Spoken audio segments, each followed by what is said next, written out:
Hi, I'm the Moroccan Angel, and I'm here to help others set things right with their Maker.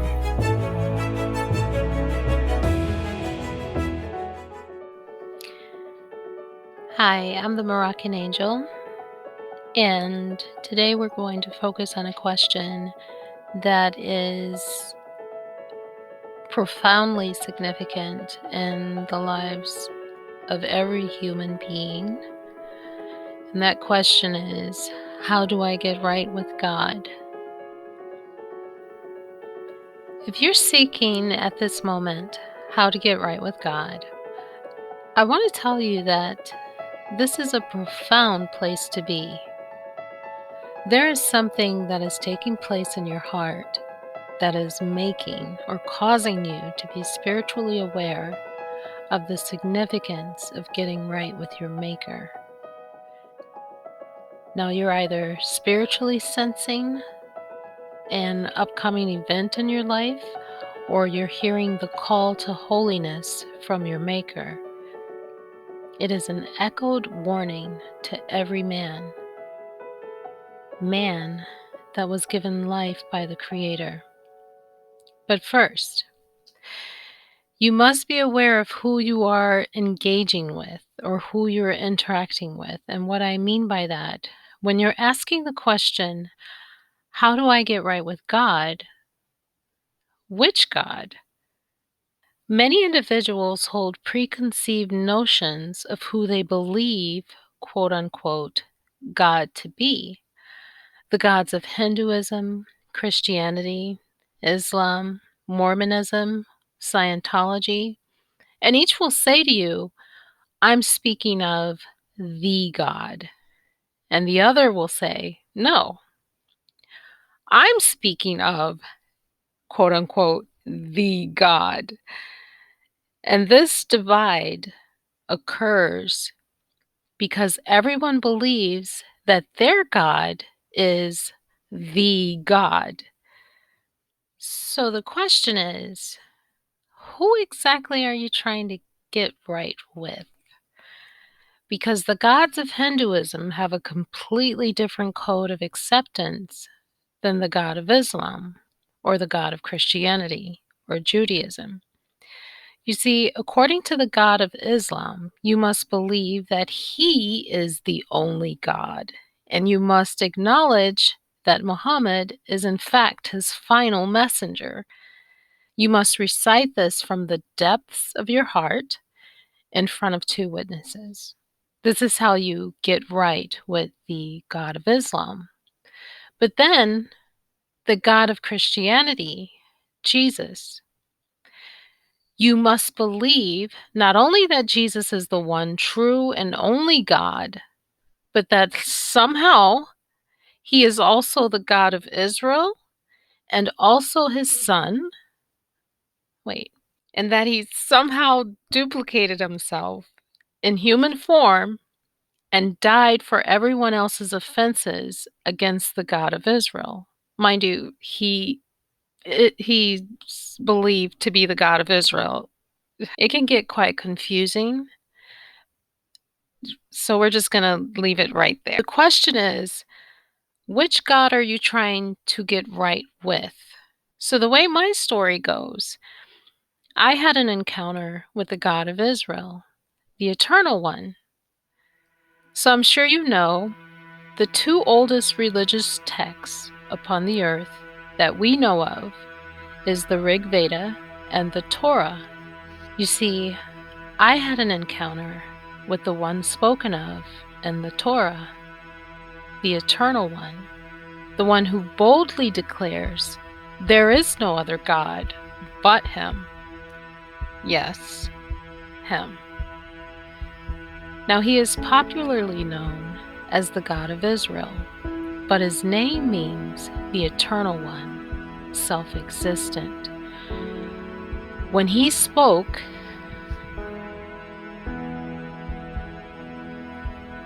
I knew.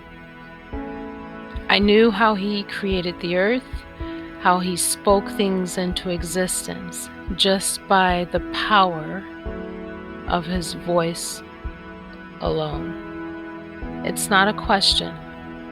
Believe me when I say, your perspective will change when he visits, whether that be as a friend or as an enemy. When he declares, there is no one else beside me, there is no one like me, there is no other God beside me. He has boldly declared within the ancient scriptures that there is no one. Hear me. Hear me. No one to his left, nor to his right. He declares undeniably that he sits alone on the throne and governs alone on the throne. Alone. Non-plural. I'm not here to tell you how to get right with Buddha, or the Hindu priests, or the Prophet Muhammad, or even Jesus. I'm here at the Eternal One's command to disclose what he has commanded me to speak concerning how to get right with him, the King and ruler of all the earth. I've seen some things. Oh my. I've seen some things. In his sovereignty, his wisdom, his power, and authority, he has established the way his earth is to function. The laws, the statutes and commandments, the natural and the spiritual laws. He determines it because he created it. Tell me, what man can extend or remove the dictate of the death of the body? Can you? Do you know one who can? Because you know it's coming, don't you? When are you going to try to get right with the Creator? On your deathbed? Under the deception that he is all-loving and quote-unquote all-forgiving or quote-unquote all-merciful? How foolish. To act a fool your entire life, disregarding and blatantly disobeying his order and blaspheming his name in disrespect, and you think that you get to just say, I'm sorry, and he will emotionally cave in with love? Or maybe you're one who believes that someone else will take the blame and responsibility for your actions, not with the God of Israel. Listen, if you've been taught to believe that the ruler of all the universe is quote-unquote all-loving, go and stand in either one of two places. The first one is in a children's hospital where the babies are suffering from cancer and diseases, deformities. The second place is stand in a cemetery by the graves of children, of babies. Do your research on how many babies are aborted every year and how they're aborted. These are babies that have not had the opportunity to live out their lives, to make decisions of right and wrong. Now, don't get me wrong. There is a reason behind why they are suffering. There is a reason why they are permitted to suffer and the way in which they are suffering. Everything happens for a reason. But the thing that I want to point out is, we all know that love is to take care of something. To care, it's expressed in the way that you care for something else or someone else.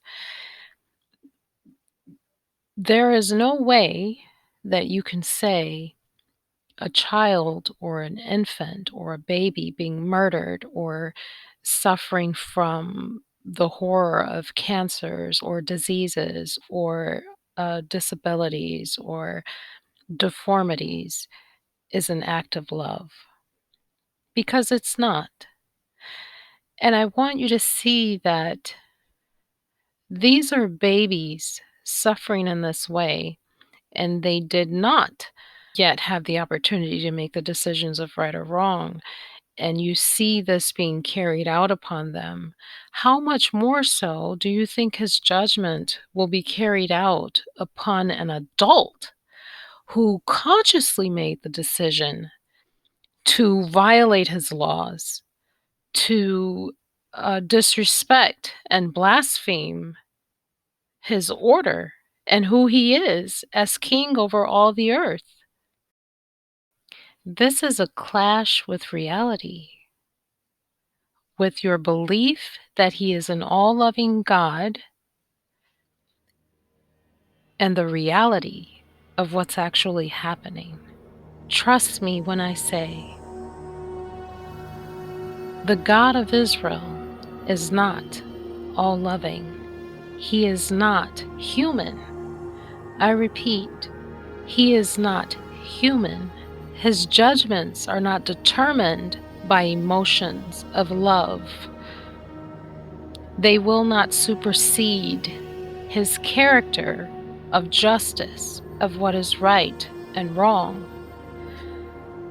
You see, within the scriptures, the God of Israel has declared that every man, each and every man, will be held responsible for his own deeds. Your own deeds. Do you know that violating the laws of the God of Israel, the Eternal One, this includes the natural and the spiritual laws, that violation of these laws is deemed sin? This is an act of defiance and disrespect against his order and governing power as king over all the earth. So you ask the question, how do you get right with God? Well, the first thing you must understand is who's sitting on the throne. Who is the one that controls and has the authority over the breath in your body? Who is the one that controls your reality?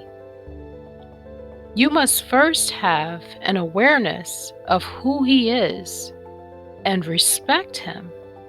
How do you demonstrate respect? By showing regard and consideration for his laws and commandments. Your behavior is a direct expression of your respect or lack of respect for your Maker, regardless of what your religious label is or what you lead others to believe with your words. He knows your heart. There are individuals who will say, God knows my heart. He knows I didn't really mean that, or, he understands. Well, in the original Testament, it's very clear that your actions are an expression of what's truly in your heart. Take a moment and consider that. The ancient scriptures state that acts of disobedience and rebellion against the order and rule of the Creator, he looks at that as hatred. That is hatred against him. So when you say, oh, I love him or I respect him, and then you turn around and you commit acts of rebellion against his order and his rule, you're only demonstrating not only your hatred against him, but that you're a liar. Lying to others and lying to yourself about your true character. He knows the humility or the defiance of the heart. He created it. hatred, disobedient, rebellious against his order, against his rule as king. The arrogance of it, the arrogance of using his resources, his food, his animals, his trees, his breath. Yes, his breath. That very breath that you just took, that you didn't even think of until I brought it to your attention. Your heartbeat. You want to get right with the Eternal One? Stop breaking his laws. That breath you just took, that's his.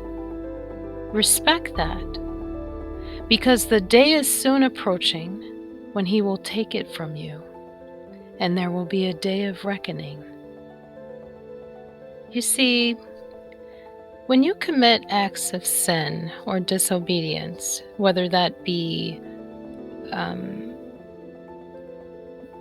acts that are contrary to the natural laws or contrary to spiritual laws, including the conscience, you're demonstrating that your spirit is expressing to the Creator, I don't like the way you rule. I don't like the way your order is. I want to do this my way.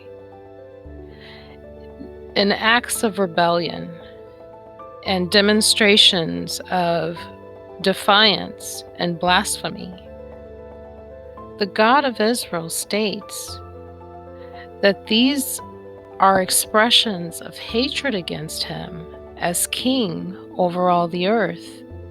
Not even a human king will be compromising with this type of behavior, because these are enemies. These are enemies. You're setting yourself up as an enemy of the Creator. It does not matter what you say with your mouth. What matters, and it doesn't matter what you call yourself. If you parade around stating that you love him and you respect him and you fear him, but yet your actions demonstrate otherwise, it's hypocrisy and lies and worthless. Your claim is worthless and it's false. I just want to say, do not take this encounter for granted. I believe that everything happens for a reason within the divine construct and order of the Creator. There is a reason and a purpose behind every meeting, every event, bad or good. There's a system working that is so complex and profound and supernatural, in which we are involved as humans. It's just amazing. But I want to say that if you are among one of the individuals who have a feeling in your heart and know that this is not something that is just by chance, but you have a desire deep in your heart to do what is right and to honor the Creator, honoring his laws and respecting him as king over all the earth, I can teach you. If you're interested, I'll leave a link, or you can visit my website at meeka6.com. Remember, always do what is right. It matters.